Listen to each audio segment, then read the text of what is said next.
डाल दो difference of any order, difference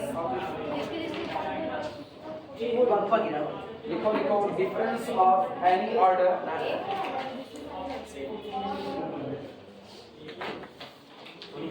difference of any order in terms of entries, in terms of entries, in terms of entries, किसी भी order का difference निकालो, चाहे first order का, चाहे सेकंड ऑर्डर का, चाहे थर्ड ऑर्डर का, चाहे फोर्थ ऑर्डर का, किसी भी ऑर्डर का या nth ऑर्डर का आप डिफरेंस निकालो, लेकिन किसके टर्म में? एंट्री के टर्म में। एंट्री का मतलब वही f of a plus h, f of a plus 2h, इनके टर्म में डिफरेंस को निकालना। चलो n का डिफरेंस से शुरुआत करेंगे। या तो इसी हेडिंग को दूसरा नाम दिया जाता है और, अथवा और एक्सप्रेशंस ऑफ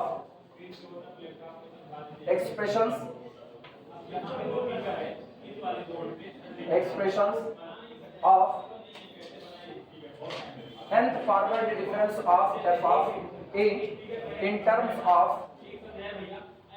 f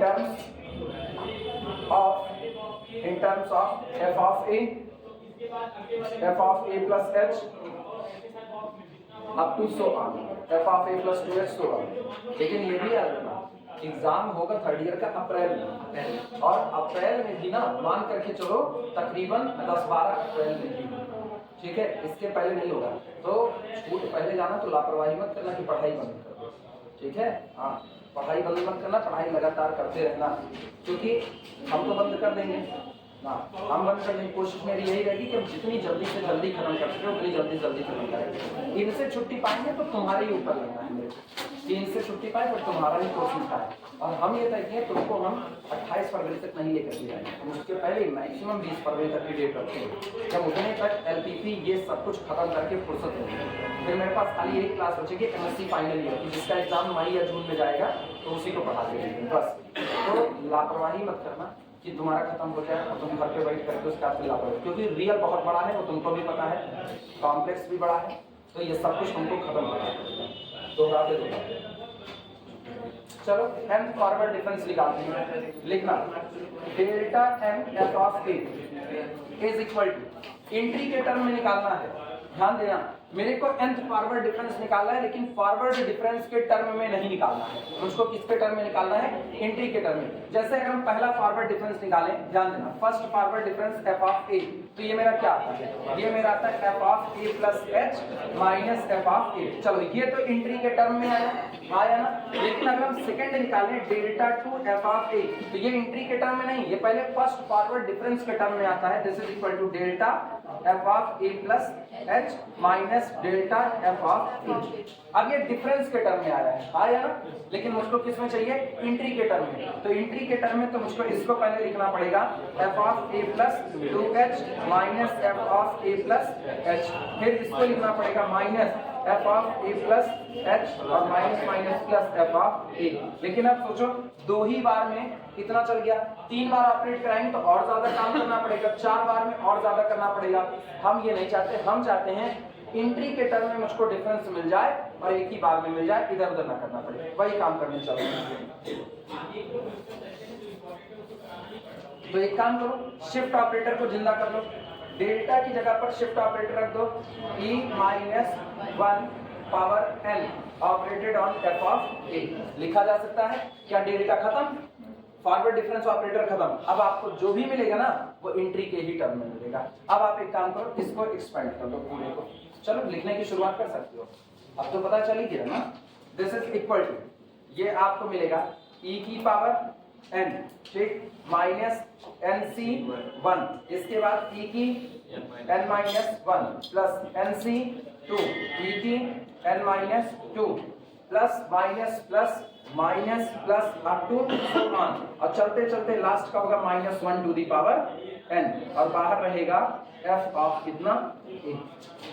अब f ऑफ a को अंदर ले लो, f ऑफ a अंदर आएगा तो कितना बनेगा? This is equal to e की n f of a minus nc 1 e n minus 1 operated on f of a plus nc 2 e की n minus 2 f of a, ठीक, minus plus up to so on plus minus 1 to the power n f of a, और ये आपका हुआ this is equal to, पहचान सकते हो क्या है ये, क्या होगा f of a plus nh minus nc 1 f of a plus n minus 1 h plus nc 2 e और f of a plus n minus 2 h minus plus up to so on plus minus 1 to the power n f of a। लो अब ये बताओ क्या तुमने n forward difference निकाला, लेकिन सब इंट्री के ही टर्म में निकाला है कि नहीं निकाला है?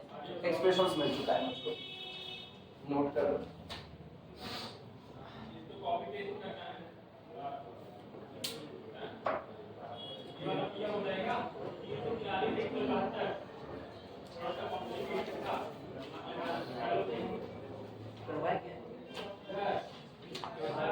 यार वो जो टेबल बनाए थे उसके नीचे मैंने लीडिंग डिफरेंस और लीडिंग टर्म नहीं बताया था ना? नहीं, वो एक गड़बड़ी हो गई है, कुछ लाइन बची है, बस 2 लाइन चाहिए बची है, एक में भी हो जाएगा, एक में भी हो जाएगा, ऐसे बगल बगल लिखना एक है।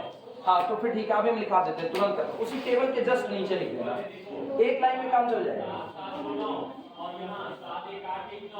कुछ नहीं, बस बताना है लीडिंग टर्म क्या होते हैं और लीडिंग डिफरेंस क्या होता है, बस वही उतना लिख करके फुर्सत करना है, क्योंकि अब हम ना अगला वाला आर्टिकल वही करने जा रहे हैं कि अब हम लीडिंग टर्म और लीडिंग डिफरेंस के उसमें हम एक्सप्रेशंस लिखेंगे।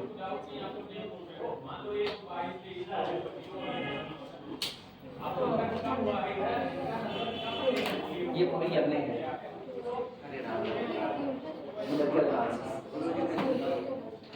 पब्लिकेशंस, कोई और नहीं, पब्लिकेशंस वही जो पूरा पढ़ते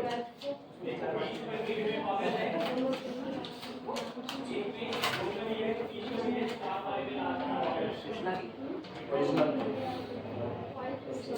बाकी तो कट कॉपी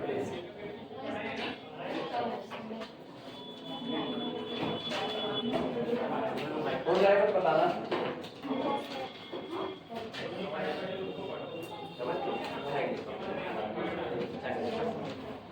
लिख चुके सब लोग?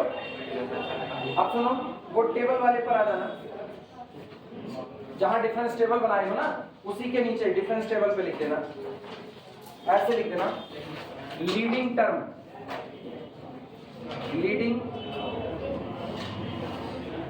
लीडिंग टर्म ये आपका होता है f of a। जो आप टेबल में f of a बनाते हो ना, तो f of a आपका कौन होता है? लीडिंग टर्म होता है, जो आपको लीड कर रहा है। f of a फिर f of a plus h फिर f of a plus 2h, तो ये आपका f of a leading term होता है। जानते हो क्यों इसको लीडिंग टर्म कह रहे हैं? क्योंकि जब आप पहला फॉरवर्ड डिफरेंस निकालते हो तो आप लिखते हो डेल्टा f of, दूसरा निकालते हो तो आप लिखते हो डेल्टा 2f of a, ये लिखते हो। क्लियर हुआ? क्या आपने f of a plus 2h का जिक्र किया? नहीं किया। फिर आप तीसरा निकालते हो तो लिखते हो डेल्टा 3 f of a। जब आप फॉरवर्ड वो बैकवर्ड डिफरेंस निकालते हो तो आप लिखते हो nebula f of a, nebula 2 f of a, यही सब तो लिखते हैं। तो इसका मतलब जो f of a है वो मेरा कैसा टर्म है? लीडिंग टर्म है। क्लियर है? और अगर इनमें बात करोगे तो ये मेरे कौन से डिफरेंस है? Leading difference. आई बात समझ में? क्योंकि डेल्टा f of a होता है, इसके बाद होता है delta f of a plus h, फिर होता है delta f of a plus 2h, लेकिन हम कहीं भी इनका जिक्र नहीं करते, हम जिक्र करते हैं delta f of a, delta 2f of a, delta 3f of a। तो ये जो डिफरेंस होते हैं इनको कहा जाता है लीडिंग डिफरेंस, और जो f of a होता है उसको कहते हैं लीडिंग टर्म। आई बात समझ में? तो leading term f of a और leading difference, leading difference, leading difference ये ऐसे लिख देना 3 बस, और डॉट डॉट डॉट। एक ही लाइन में दोनों आ जाएंगे, परेशान ना होना, एक लाइन में दोनों आ जाएंगे। लीडिंग टर्म होता है f of a, leading difference होता है delta f of a, delta 2 f of a, delta 3 f of a, so on, चलता जाएगा।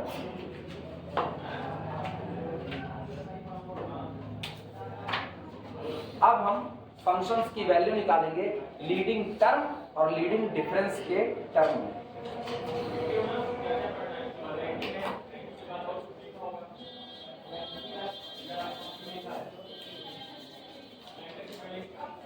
बड़ा ना वो क्या जैसे बोझ हट जाए आपके ऊपर से, ऐसा फील आ रहा है सेमेस्टर बंद होने से। 3 दिन की कहानी और 3 दिन के बाद आप एकदम आ जाओगे। मेरे को कभी इतना अच्छा फील नहीं आया कोचिंग बंद होने जितना आप फील आ रहा है। अब रीजन खाली है मेरी आ जाती है, बड़ी अच्छी लगती है मुझे और पूरी तरह से ठीक यार। इतनी घुटन में ये रियलिटी तो बोल रहा है ना, अगर ये डिसीजन का लेके ना घुट के मर जाते। मेरे को इस सेमेस्टर पढ़ाना ही बड़ा पहाड़ वाला काम है। 6 महीने आपको नहीं दे रहे और आप लगे पड़े 45 मिनट की क्लास, लगे पड़े 45 मिनट की क्लास में। बड़ा खराब होता है गणित तो 45 मिनट में पूरी जिंदगी ना पढ़ाने का, लेकिन बस चलता है।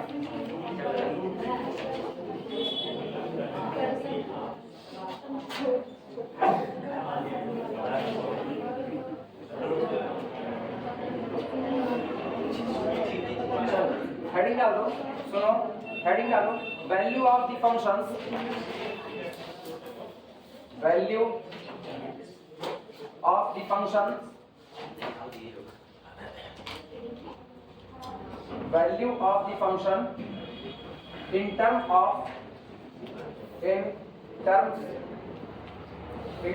of leading term and the leading difference, in terms of leading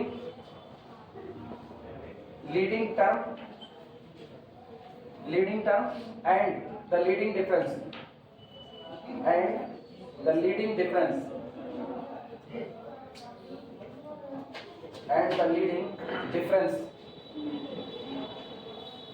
differences।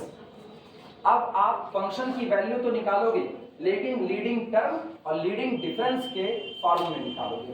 यानी आप पूरे फंक्शन की वैल्यू बताओगे लेकिन सिर्फ कितने लोगों का इस्तेमाल करके, एफ ऑफ ए का इस्तेमाल करके, delta F of A, delta 2 F of A, delta 3 F of A, कहीं पर भी F of A plus H, F of A plus H, F of A plus H इनका इस्तेमाल नहीं होगा।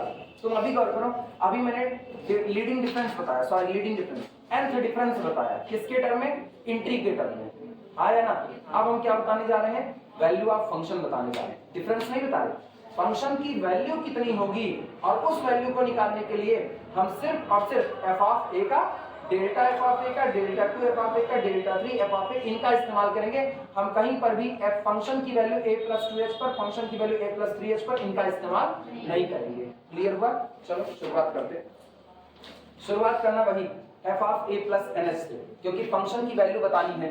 फंक्शंस की वैल्यू कहीं भी निकाली जा सकती है, फंक्शंस की वैल्यू a पर निकाली जा सकती है, फंक्शन की वैल्यू a प्लस h पर मांगी जा सकती है, फंक्शन की वैल्यू a प्लस 2h पर मांगी जा सकती है। तो आप एक काम करो, आप फंक्शन की वैल्यू निकाल दो a प्लस किस पर? nh पर निकाल दो। क्लियर है? तो जब आपसे मांगेगा a पर तो n बराबर क्या सेट कर दो? 0, a plus h second argument पर, n बराबर 1, a प्लस 2h पर थर्ड आर्गुमेंट पर, n बराबर 2। काम आसान हो जाएगा। f of a plus nh is equal to f of a plus nh is equal to, पता है कितनी बार शिफ्ट हुआ होगा? n बार। तो ये हो गया e की n f of a, shift operator को जिंदा कर दिया। क्लियर है? लेकिन हमने क्या कहा है? हेडिंग क्या पढ़ी है? लीडिंग टर्म और लीडिंग डिफरेंस। तो डिफरेंस की बात की ना, तो अब e की जगह पर किसको प्रोड्यूस करो? डेल्टा। तो ये हो जाएगा 1 plus delta, this is equal to 1 plus delta to the power n operated on f of a। अब वही काम 1 प्लस डेल्टा को एक्सपेंड करो, काम बन चुका है मेरा। दिस इज इक्वल टू कितना? बोलो 1 प्लस डेल्टा nc1 nc2 नहीं, nc1 nc2 रहेगा कि नहीं रहेगा? अब रुकिए सोच करके बताओ, रहेगा। तो प्लस बोलो nc1 delta plus nc2 delta 2 plus nc3 delta 3 plus so on, है ना। और बाहर कौन रहेगा? f of a। नोट करो। सबसे आखिरी टर्म कोई बताएगा इसमें क्या होगा? सबसे आखिरी टर्म, सबसे आखिरी NCN डेल्टा की पावर n। तो हम NCN की वैल्यू 1 होती है तो केवल लिख देते हैं प्लस डेल्टा की। क्लियर हुआ? f ऑफ a को अंदर ले लो, this is equal to f of a plus NC1 delta f of a plus NC2 delta 2 f of a plus NC3 delta 3 f of a plus up to so on plus delta n f of a। लो ये हो गया function की value. लेकिन सोचो function की value आपने दी तो है किसी भी आर्गुमेंट पर, लेकिन सिर्फ किसके टर्म में, f of a leading term और लीडिंग डिफरेंस के टर्म में दी हुई है। क्लियर हुआ कि नहीं? तुम लोग ये सब कुछ पढ़ते नहीं किए कॉलेज में, गजब है ना। ये सब खास चीजें हैं जो आपको पता होनी चाहिए निकालने के लिए। यहीं पर लिख देना f of a plus NH।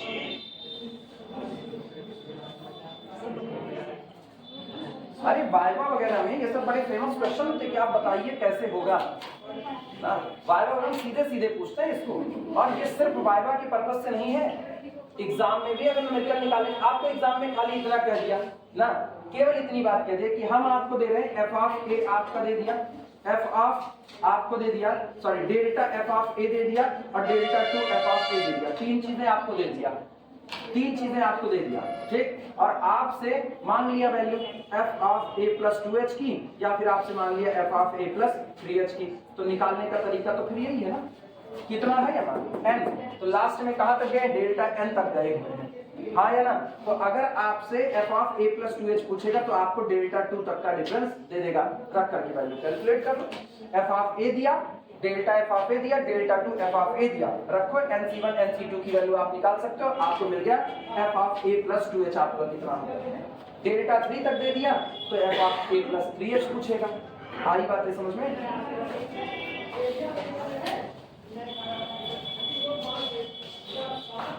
ताजुब इस बात का ना, मन कैसे मान जाता है टीचर का कि हम इसको लिखाएंगे नहीं और अगला पढ़ाने लगेंगे। वो मन मानने वाली बात बड़ी खतरनाक है, मेरा तो मानना नहीं।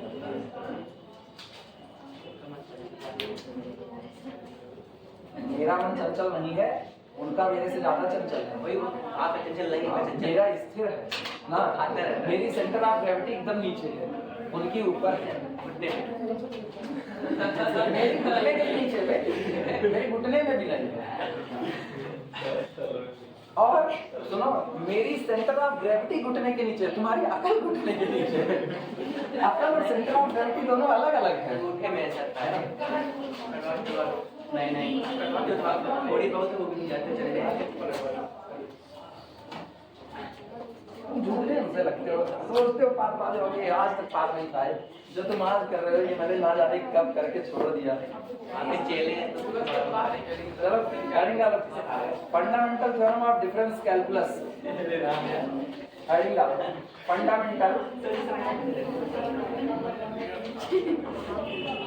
Fundamental theorem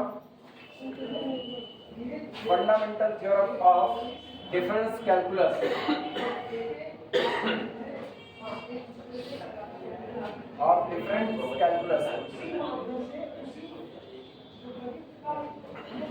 fundamental theorem of difference calculus.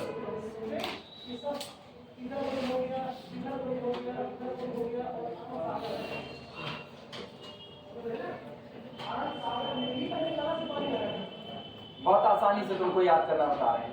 ये बताओ एक्स स्क्वायर का डिफरेंशिएशन करना जानते हो? एक्स स्क्वायर का डिफरेंशिएशन बहुत आसान पूछ रहे हैं, ऐसे ना देख बच्ची बहुत आसान पूछ रहे हैं। एक्स स्क्वायर का डिफरेंशिएशन पहली बार करोगे तो कितना, दूसरी बार कांस्टेंट हो गया कि नहीं। एक्स क्यूब का 3 बार differentiation,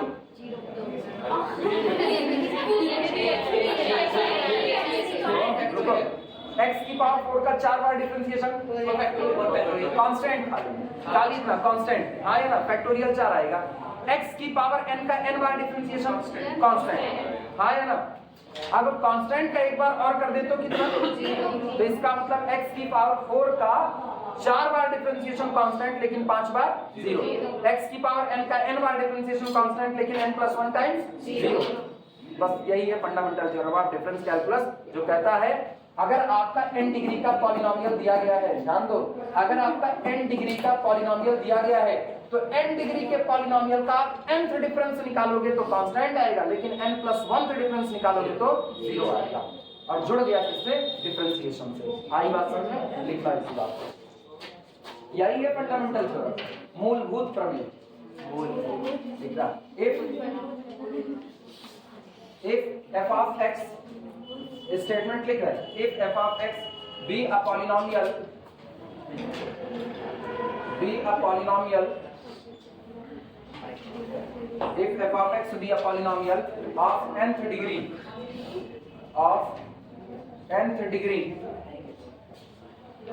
if f of x be a polynomial of nth degree in x, then the nth difference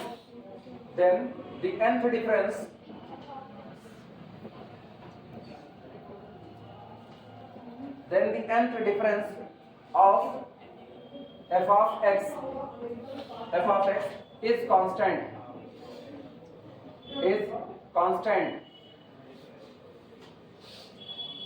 nth difference of f of x is constant, and n plus 1th difference of f of x is 0, is equal to 0.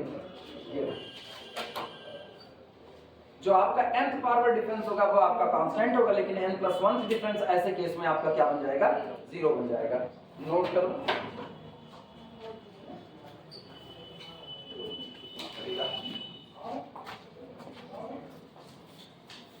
चलो proof देखना इसका। Proof सुनो, ध्यान देना। Proof के लिए बड़ा सीधा सा फंडा, एक nth डिग्री का सबसे पहले पॉलिनोमियल लेंगे। आई बात है समझ में? उस nth डिग्री के पॉलिनोमियल का पहली बार डिफरेंस निकालेंगे, दूसरी बार डिफरेंस निकालेंगे, तीसरी बार डिफरेंस निकालेंगे और देखेंगे उसका बिहेव कैसा हो रहा है। उसके बिहेव होने के आधार पर, मतलब वो जैसे जैसे बदल रहा है उसी के आधार पर हम डिसाइड कर लेंगे कि इसका nth डिफरेंस कितना होने वाला है। आई बात समझ में?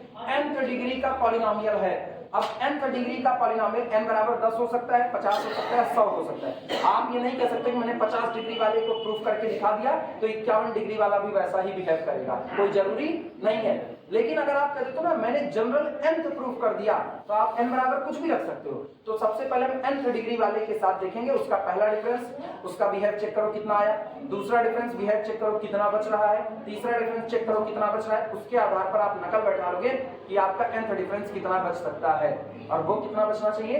कांस्टेंट। वो बचेगा कितना? कांस्टेंट। और बाद में आप दिखा देना कि आप कांस्टेंट का जब डिफरेंस करोगे, भैया मेरे जब ये कांस्टेंट हो गया तो इसका मतलब अब तो ये बदलेगा नहीं, अब तो ये कंटीन्यूअसली रहेगा। और आप डिफरेंस में क्या निकाल दो? आगे बढ़ करके पीछे वाले से वैल्यू, जब आगे भी वही है जो पीछे मौजूद है तो दोनों का डिफरेंस कितना? 0 हो जाएगा। तो n प्लस 1 डिफरेंस आप क्या लिख दोगे? 0 लिख दोगे। आई बात समझ में? चलो nth डिग्री का पॉलिनोमियल मानते हैं, स्टेटमेंट मिटा दें।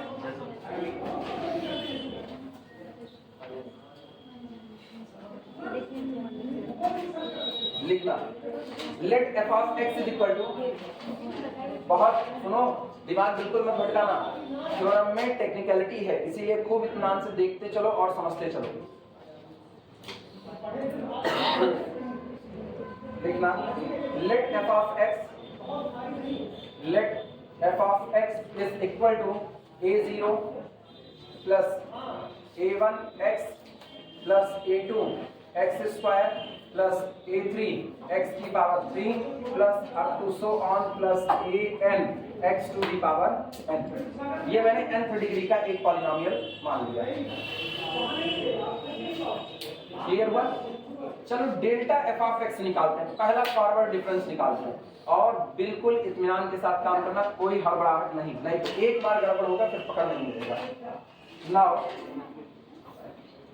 Delta f of x first forward difference is equal to, सुनो भैया, जब पहला फॉरवर्ड डिफरेंस निकालोगे तो आर्गुमेंट h आगे बढ़ा करके, ये याद करना पहले होता था f ऑफ x, तो जब इस पर डेल्टा ऑपरेट कराते थे तो ये होता था this is equal to f of a plus h minus f of a। मतलब जो आपका आर्गुमेंट है उसको आप कितना आगे शिफ्ट कर दोगे? h। मेरा आर्गुमेंट कौन है? तो इसका मतलब ये होगा f of x plus h minus f of x। आया ना? लिखना मत, देखते रहो। दिस इज इक्वल टू, सबसे पहले f of x plus h, जहां जहां x है उसकी जगह पर क्या रख दो? x plus h। तो ये बनेगा आपके पास a0 plus a1 x plus h plus a2 x plus h का whole square plus a3 x plus h का whole cube plus up to so on plus an x plus h to the whole power n।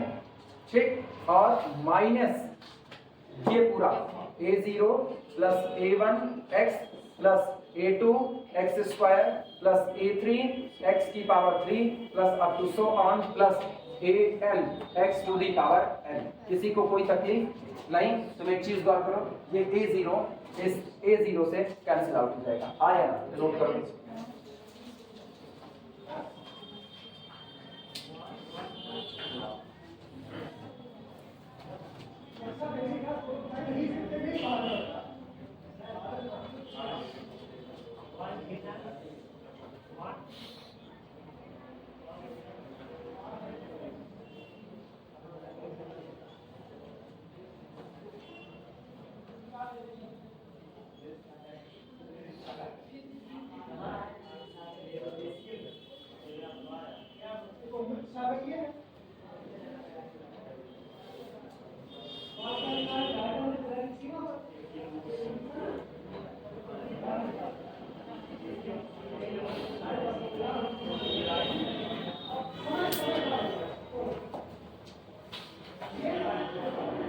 हो जाए तो बताना।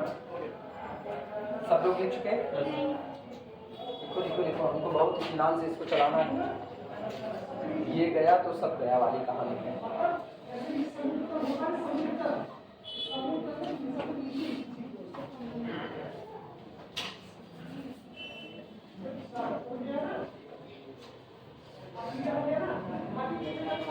अपने दिमाग में बात बैठाओ, ये बताओ अगर ये a3 है तो x प्लस एच की पावर कितना है? 3 है।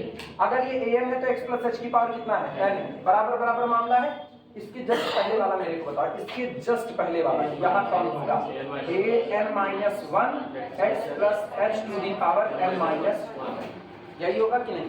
अब सुनो, हम एक काम करते हैं, पहले हम इसको लेते हैं am x plus h to the power n, और यहाँ से लेते हैं am x की पावर n माइनस साइन के साथ। तो ये बताओ दिस इज इक्वल टू, क्या a n कॉमन आया और ब्रैकेट में आपको मिला x plus h to the power n minus x to the power n, सही या गलत? लिख सकते हैं। आप सुनना, an-1 x प्लस एच की पावर n माइनस 1, तो ये बताना इधर से जो लास्ट वाला होगा, इधर से लास्ट वाला वो कौन होगा? an-1 x की n-1। क्या हम दोनों से an-1 को कॉमन कर सकते हैं? तो प्लस an-1 कॉमन, ब्रैकेट में आएगा x plus h to the power n-1 minus x to the power n-1 लिखा जा सकता है कि नहीं? आया ना? और ये कहानी ऐसे चलते चलते up to so on, plus आखिरी वाले में देखना a3 x की पावर 3 और a3 x प्लस h की पावर 3, यानी प्लस a3 ब्रैकेट के अंदर में x plus h to the power 3 minus x की पावर 3। तो अगला तुम बोल सकते हो प्लस a2 ब्रैकेट में x plus h to the whole power 2 और फिर माइनस x की पावर 2, फिर plus a1 x plus h minus x लिखा जा सकता है कि नहीं? नोट करो, थ्योरम बड़ी है लेकिन बहुत छोटे छोटे छोटे छोटे स्टेप में समझो।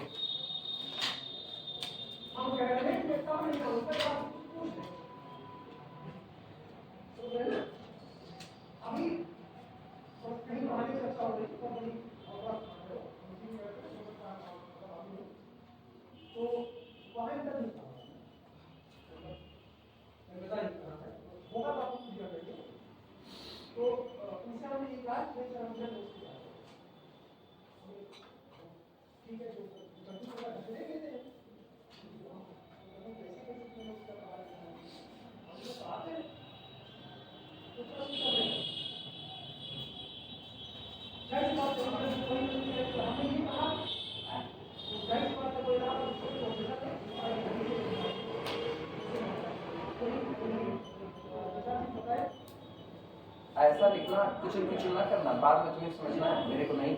हाँ तुम लिख देना कुछ, देखिए ऐसे ही समझना तुम्हें को। हाँ सही है, पढ़ने में आएगा, समझना खुद को है, इसीलिए गड़बड़ी मत करना। और थ्योरम का प्रूफ टेक्निकल है, ऐसा नहीं है। एक्सपेंशन देखो, दिस इज इक्वल टू, सुनो फिर ध्यान दो, लिख चुके ना सब लोग? an आज भी बाहर पड़ा हुआ है, ब्रैकेट के अंदर का हाल सुनो, x प्लस एच की पावर n का बाइनोमियल से एक्सपेंशन करो। क्या अरे राम अरे भाई कुछ ना करो, चलो लिखो।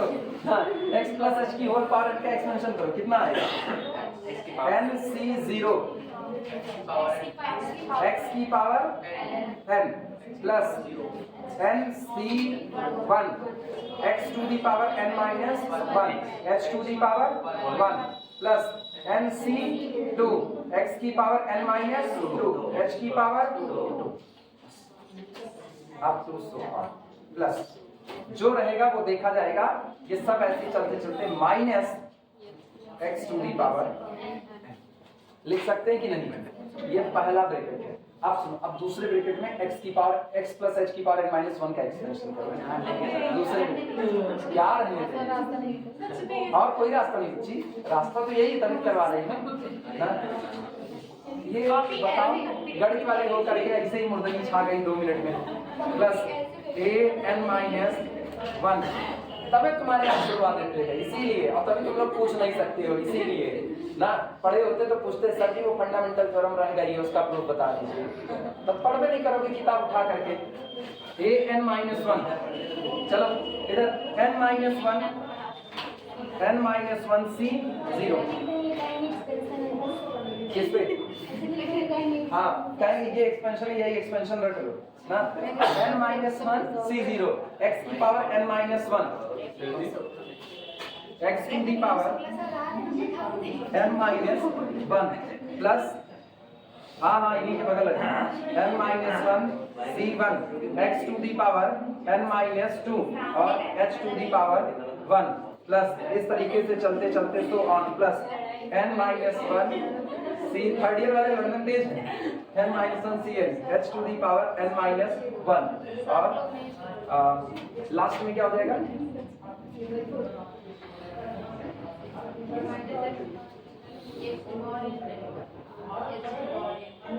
की पावर 0 बचेगी कांस्टेंट। ये बताना इधर देखो, इधर जितना यहाँ है उतने ऊपर कम हो रहा है। 1 है तो 1 कम हो रहा है। तो अगर नीचे मैंने n माइनस 1 लिख दिया तो ये है x की पावर n माइनस 1 में से कम होगा यही n माइनस 1। तो कट पिट करके x की 0 that is equal to 1 constant लिख सकते हैं कि नहीं? अभी केवल 2 पैकेट ओपन हुए बस। किसको कौन सा तो छोड़े क्या? वो माइनस में है ना एक्सपेंशन के बाद। अच्छा वो वाला छोड़ ये। हाँ अरे minus x to the power n minus 1 ये छोड़िए, उसको कैसे छोड़ सकते हैं ना? अभी नोट करो, अभी केवल 2 पैकेट मैंने लिखे हैं बस, केवल 2 पैकेट।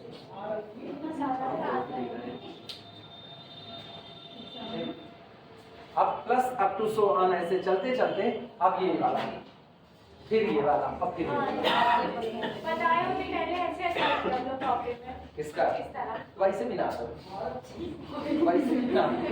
मेरा बोर्ड इतना बड़ा, तुम्हारी कॉपी देख लो। अरे अगली लाइन से एकदम छोटा कर देंगे, बस एक ही लाइन बड़ी है बस। काहे घबराते हो तुम लोग? हाँ प्लस चलो अच्छा लास्ट वाला बाद में एक्सपेंड करें, पहले 2 लिख लो तो फिर लास्ट वाला एक्सपेंड करें।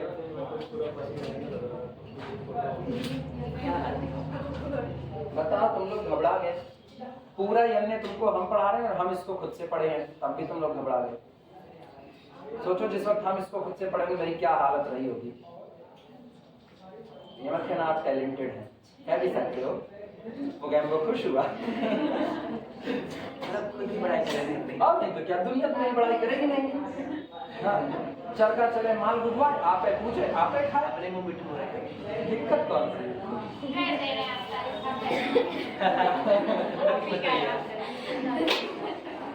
दादी अम्मा एहसान लाद रही है, क्या दे रहे तारीफ। थर्ड वाले के एक्सपेंशन करो बच्ची, क्या बैठ गई तो थर्ड वाले करो, जिनको आ गया वो थर्ड एक्सपेंशन करें। बाहर A3 मौजूद रहेगा, A3 बाहर मौजूद है। चलो ये पावर 3 है तो 3c0 ठीक है, x की पावर 3 प्लस 3c1 x की पावर 3 माइनस 1 दैट इज 2, लेकिन h की पावर 1 प्लस 3c2 x की power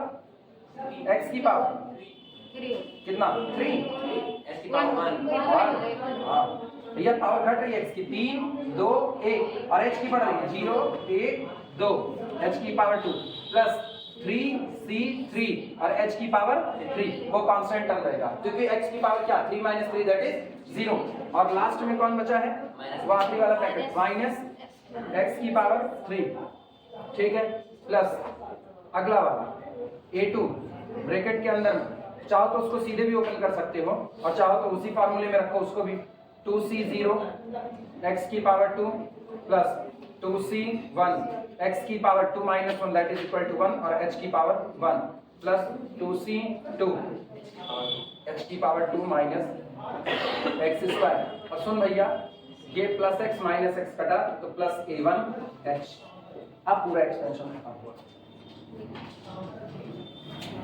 this is the whole expansion अंग्रेजी में इतनी बोल this is the whole expansion चाहे गलत हो कोई ये सही है अरे वाह गजब अंग्रेजी है मस्त दिखो सही सही बोलते हैं कभी कभी गलत होती है तुम ये सोचो एक्सेप्ट नहीं करेगा फिर क्या किया आपने अरे नालायक है करें क्या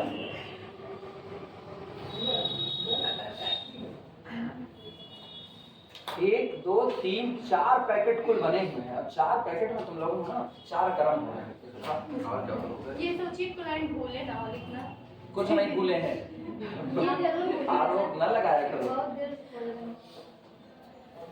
जो भूले हैं वो दिमाग में है दिमाग बच्ची ये अपने आप कर रही है अच्छा कब्रिस्तान की बगल रहती है कब्रिस्तान के पास हम कब्रिस्तान देखे नहीं तो वहां से होता है मेरे घर के पास नहीं कब्रिस्तान खाली एक ही आदमी नहीं देख सकता है बस और कोई नहीं बस एक आदमी नहीं देख सकता जाने में तुम लोग जो खुद वहीं रहता है हम खुद को नहीं देख सकते लेकिन दुनिया मुझको देख सकती है तो इसका मतलब है ना हम लोग जिंदा हैं हाँ क्या टीचर्स के आने से पहले हाँ तो टीचर्स के आने से पहले हाँ हम लोग ने मतलब दिमाग को मार्क कहते रहे होंगे ना क्या कहते हैं मार्क टीचर्स हर चीज का निकाल लगा देते हैं उनने कहा चार मार्क 3 मार्क मेरे को ये पता है देखो कुछ चीजें ऐसी है ना जो अंग्रेज अलग लिखते थे अपने लोग अलग लिखते हैं कुछ चीजें हैं जैसे सबसे फेमस वो कानपुर अपने कानपुर कैसे लिखते हैं ये लिखते हैं ना कानपुर में आज भी तुम जाओ जो सबसे पुरानी कानपुर की कोतवाली है ना वो कानपुर नहीं वो कानपुर कहते थे कानपुर COWN कानपुर इवन ना IIT रुड़की जो है उसके गेट पर भी कानपुर लिखा हुआ है उसके भी गेट पे लिखा हुआ है ये चीज वो कानपुर नहीं बोलते वो कानपुर बोलते कानपुर मैं जब गया था मैं पहले यही देखा मैं कहा पता नहीं किस पे देखियो ना हाँ बस भाई लेकिन सजाए पड़ेगा जब इस रात में इसका अरे तो भैया है भैया पुरानी चलो ये मिटा रहे सुनो मैंने निकाला क्या है अरे सुनो इधर ध्यान दो ना बहुत इत्मीनान से चल रहे हैं अभी मैंने फर्स्ट फॉरवर्ड डिफरेंस निकाला जो इतना है अब इसमें हम काट पीट मचाएंगे यानी हम ये सब मिटा रहे हैं काट पीट वाला लिखेंगे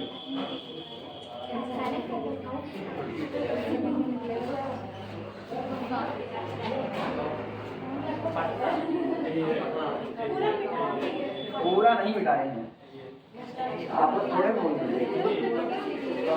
delta F of x is equal to चलो ना लाइक इधर आओ वापस NC0 की वैल्यू 1 x की पावर n माइनस खत्म क्लियर हुआ n माइनस 1 C0 की वैल्यू 1 ये महाराज NC0 1 तो n की जगह n माइनस 1 कर दो n माइनस 1 C0 कितना पता है NC0 क्या है NCP क्या है n लोगों में से p लोगों को चुनने का तरीका हाँ है ना तो जितने लोग हैं उसमें से एक को नहीं चुनना है कितने तरीके एक तरीके तो इसीलिए उसकी वैल्यू कितनी आती है 1 तो n माइनस 1 C0 हाँ बोलो n माइनस 1 C0 की वैल्यू कितनी आएगी 1 तो बचेगा x की पावर n माइनस 1 x की पावर n माइनस 1 से x की पावर n माइनस 1 कैंसिल तुम एक चीज गौर करो सब हर पैकेट में पहला और लास्ट वाला टर्म एक दूसरे को कैंसिल आउट कर रहा है। क्या आना है?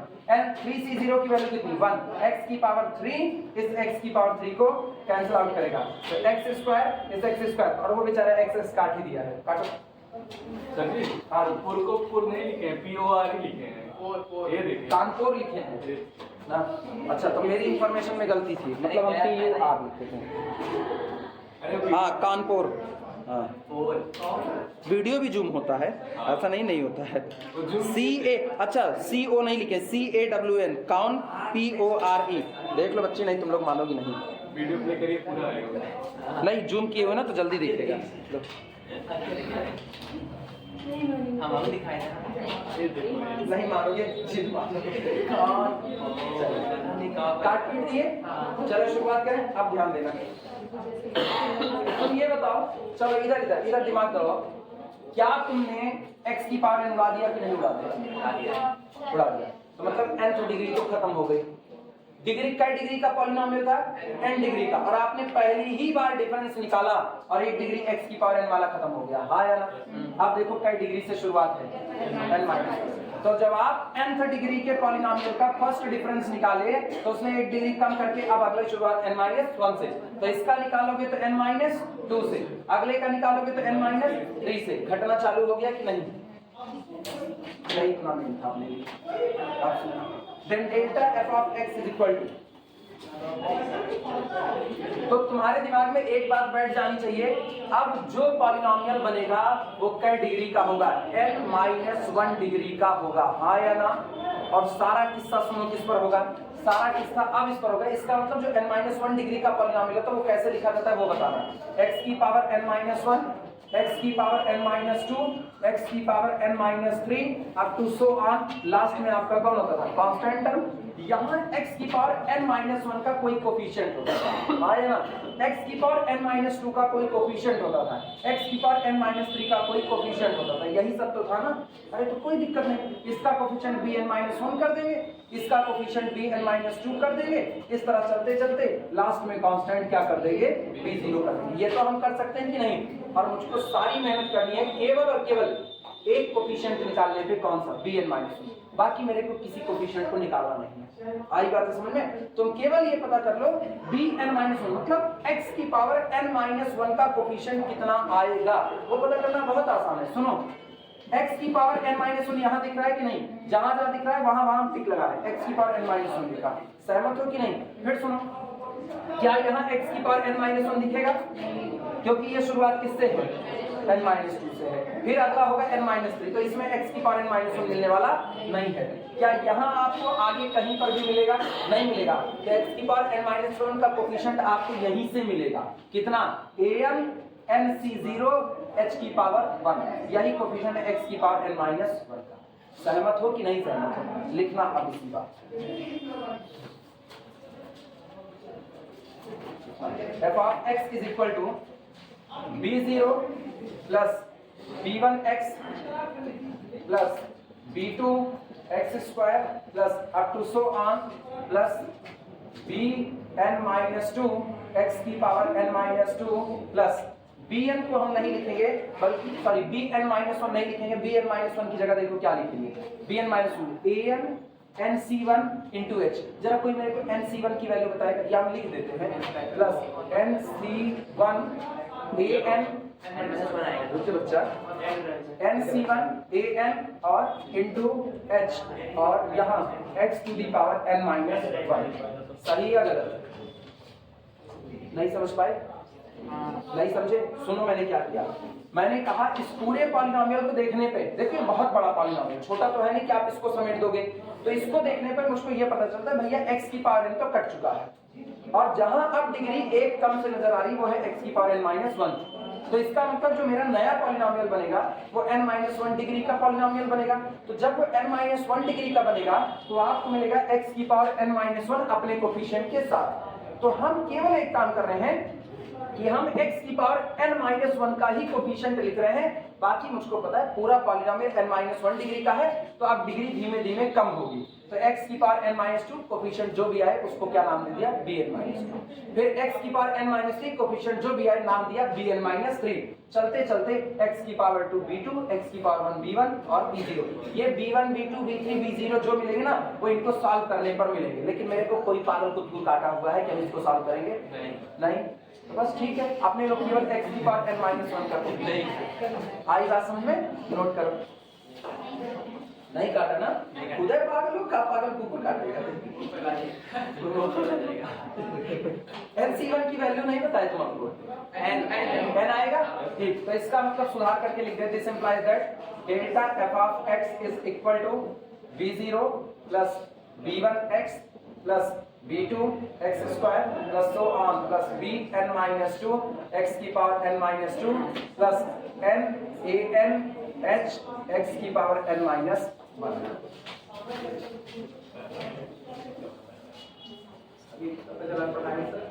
हाँ यार, अब थ्योरम में मत चलती है, जब तक खत्म हो तब तक ना छोड़ो भाई। अब थ्योरम जब खत्म होगी तब छोड़ेंगे। काहे? तब तक इंतजार करें, टाइम लगेगा। कुछ कहना है कि थ्योरम बाकी है, जब तक थ्योरम समझ ना आ जाए तब तक इनके समझे को ऊपर है। अब इनसे सबसे पूछा कब इनका समझ आ जाए तब हम बता पाओगे सही सलामत। 15-20 मिनट। हाँ।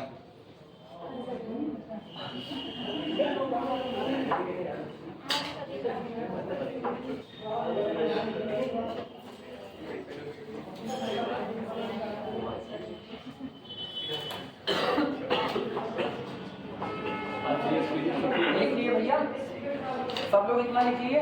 अब हम तुमको यहाँ से लॉजिक के ऊपर लेकर के चलेंगे, अब प्रूफ कर देंगे nth डिग्री का आपका 0 हो जाएगा, मतलब उसको कांस्टेंट हो जाएगा। लॉजिक पे आने बस इतना ही भारी था, इसके बाद भारी नहीं है, इसके बाद सब आसान है।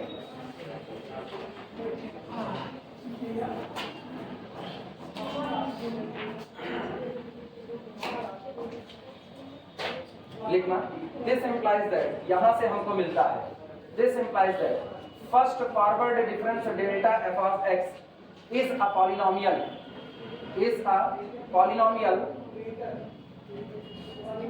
लिखो। मुझको ये मिलता है कि जो मेरा फर्स्ट फॉरवर्ड डिफरेंस आया वो एक पॉलिनोमियल है। क्या डिग्री का? n-1 डिग्री का। Is a polynomial of degree n-1, जिसकी डिग्री कितनी है? n-1 है। और कोफिशिएंट की बात करने चल रहे हैं, इन विच जिसमें कि द कोफिशिएंट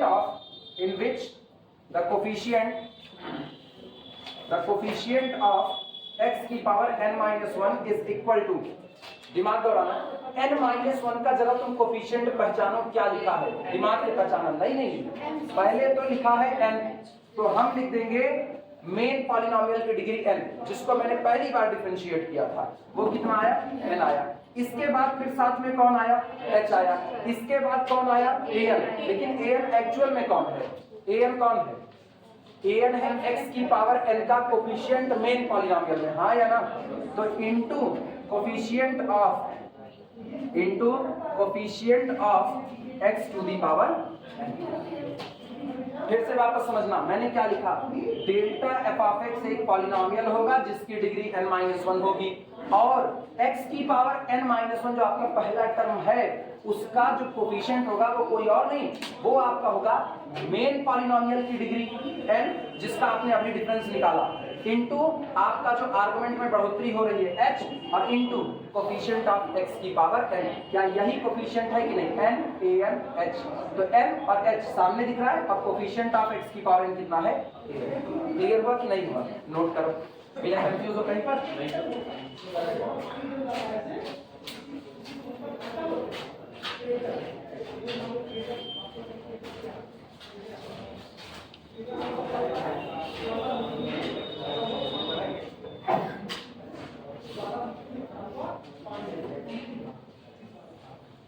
अच्छा, इतना लिख लो तो फिर अगली लाइन बोले।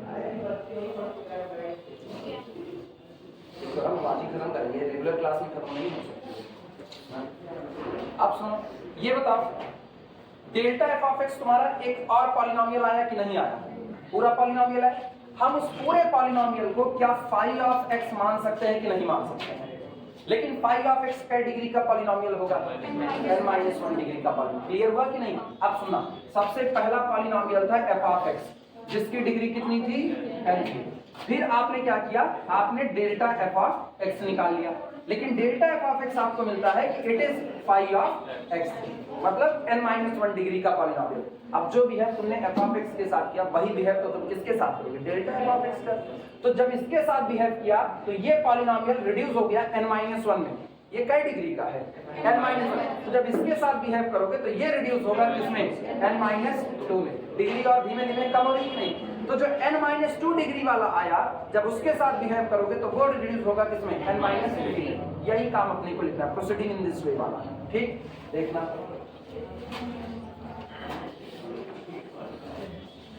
लिखो। लेट, माना लिखना, let forward difference f of x, let delta f of x is equal to phi of x। हम ये मानते हैं, माना डेल्टा f ऑफ x कोई और नहीं बल्कि कौन है? फाई ऑफ x है। ठीक, वेयर, जहां पर where phi of x is polynomial, where phi of x is polynomial of degree n-1, जहां पर phi of x एक पॉलिनोमियल है और उसकी डिग्री कितनी है? n-1। किसी को इसमें कोई कंफ्यूजन है? नहीं, नोट करना। और इसके साथ ही साथ ठीक, अब आगे लिखना, दिस इंप्लाइज दैट, इसका मतलब ये हुआ कि this implies that delta 2 f of x जो आपका आएगा, डेल्टा 2 f ऑफ x, अपने दिमाग में बात बैठा रहा, f ऑफ x का पहला डिफरेंस क्या आया? Delta f of x। आपने डेल्टा f ऑफ x को क्या माना है? Phi of x। तो जब आप इसका यानी फाई ऑफ x का पहला डिफरेंस लोगे तो वो इसका सेकंड डिफरेंस होगा कि नहीं? तो delta 2 f of x is nothing, it is delta phi of x। होगा या नहीं होगा? क्लियर है?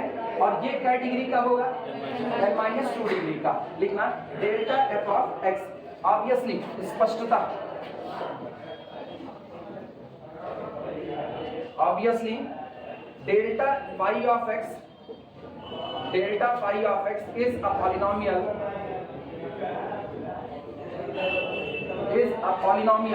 ठीक, ऑफ डिग्री n-2, जिसकी डिग्री कितनी होगी? n-2। अब पता है, अगर वो n-2 डिग्री का पॉलिनोमियल होगा तो आप x की पावर n-2 का कोफिशिएंट बता सकते हो। लिख रहे हैं, एंड कोफिशिएंट ऑफ x की n-2 इज इक्वल टू, अपने दिमाग में बात बैठाना। सारे लोग 2 मिनट लिखना बंद करो, 2 मिनट। अच्छा पहले लिख लो तब बताओ, पहले लिखिए, लिख लो तब समझाएं।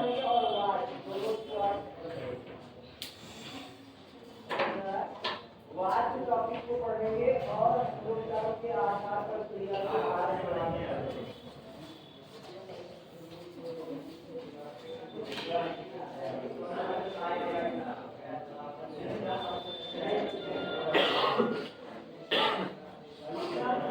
हो जाए सबका तो बताना। सब लोग लिख चुके? लिखो लिखो, बाकी है? हाँ हो गया, चलो ध्यान देना, नकल बैठाओ अपने दिमाग में, इत्मीनान से सोच के जवाब देना। जब आपने f ऑफ x का डेल्टा निकाला, मतलब फर्स्ट फॉरवर्ड डिफरेंस, ठीक, तो x की पावर n-1 का जो कोफिशिएंट बना वो पुरानी वाली डिग्री n थी कि नहीं थी? हाँ या ना? तो अभी आप किसका निकालो? n-1 डिग्री का। हाँ या ना? तो पुरानी वाली डिग्री क्या चली आएगी? n-1 आएगी कि नहीं आएगी? अच्छा, फिर जब आपने निकाला तो जो आपका डिफरेंस आ रहा था, आर्गुमेंट में डिफरेंस, वो h भी आया था कि नहीं? तो इस बार भी आर्गुमेंट का डिफरेंस h आएगा, तो लिखो n-n इंटू कितना हुआ? h। अब सुनना, जब आपने पहला निकाला तो कोफिशिएंट ऑफ x की पावर n आया था, अब की आएगा कोफिशिएंट ऑफ x की पावर n-1 आएगा, तो यहाँ पर होगा इनटू कोफिशिएंट, पूरा लिख दीजिए, कोफिशिएंट ऑफ x की पावर n-1। सोचो निकाल रहे हो x की n-2 का कोफिशिएंट, तो साथ में किसको ले रहा है? कोफिशिएंट ऑफ x की n-1 को। तो जब n-3 का निकालोगे तो वो किसका ले रहा होगा? n-2 का। यानी दिस इज इक्वल टू, अब दिमाग चलाओ, ये हुआ n-1 इंटू h, और ये कौन है? ये कौन? a की पावर n माइनस पावर नहीं, सफिक्स में a n-1। क्या सचमुच यही होगा? यही होगा या nh इंटू an होगा? सोच लो। इधर सुनो, इधर, अरे बात नहीं, पहले मेरी बात सुनो। कोफिशिएंट ऑफ x की n-1 तुमने क्या निकाला है भैया? nh into coefficient of x की n निकाला है, हाँ या ना? तो तुम यहाँ किसका कोफिशिएंट रख लो? कोफिशिएंट ऑफ x की n-1 गलत लिखे हो, x की n-1 का कोफिशिएंट निकाल चुके हो, काय होगा देखो।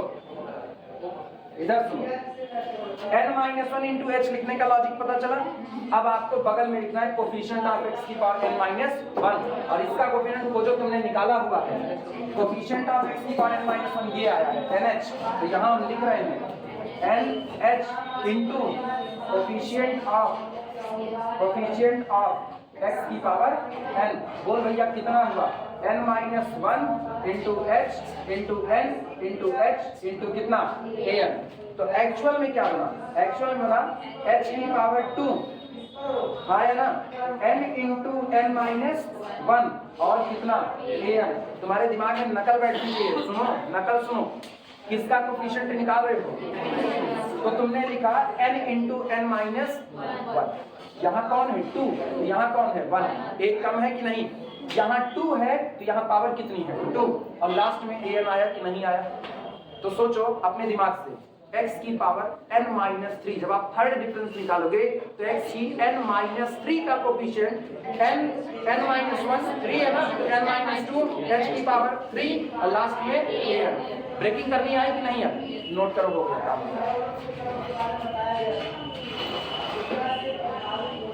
अभी समझ में आया ना कैसे हुआ? यही बात पकड़नी है बस, इसके बाद अपने को कुछ नहीं करना, अपने को बस ऑन द वे लिखना है। Proceeding in this way.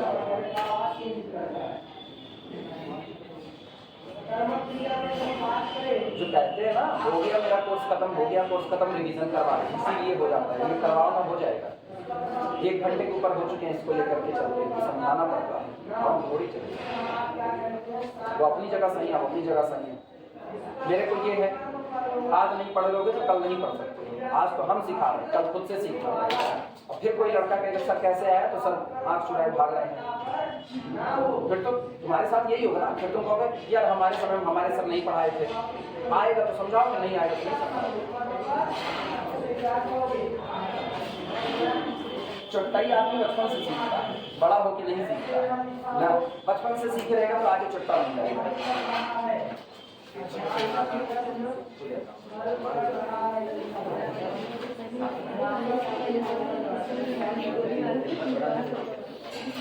लिखना लैंग्वेज में लिख भैया। प्रोसीडिंग इन दिस वे लिखो, प्रोसीडिंग इन दिस वे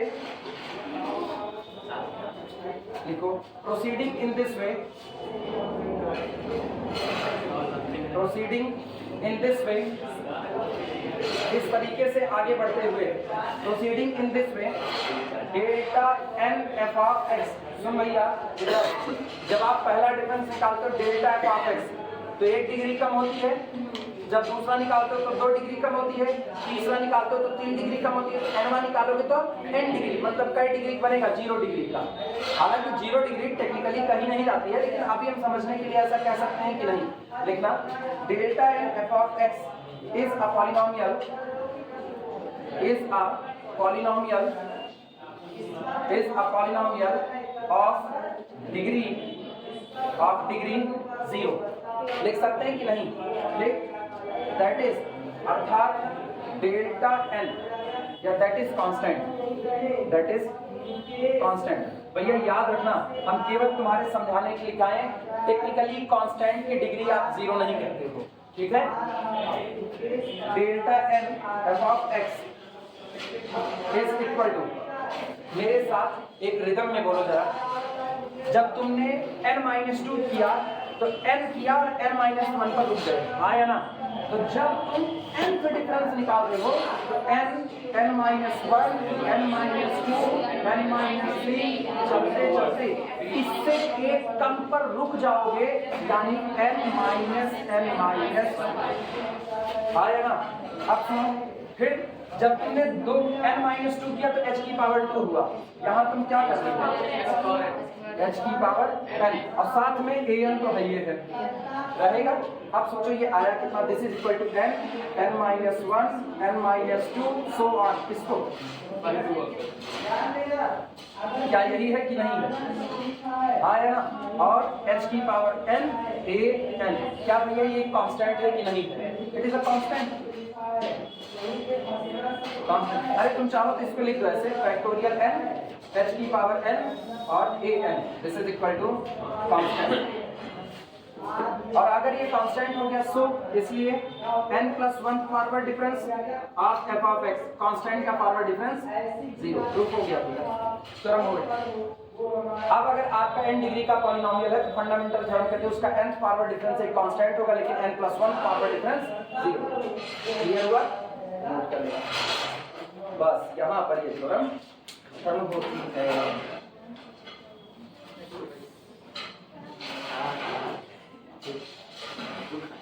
बस भैया अब हम लोग ना न्यूमेरिकल पर आ चुके हैं, ठीक, सबसे मेन चीज हम खत्म कर दिए।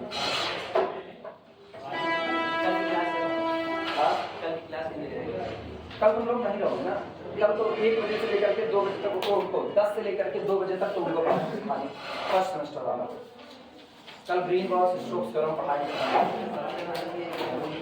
कल तुम लोग आजाद हो, कल के बाद एक को संडे तुम लोग छुट्टी नहीं पाओगे, ये याद रखना। कल के बाद का कोई संडे छुट्टी नहीं रहेगी। 20 फरवरी। हाँ।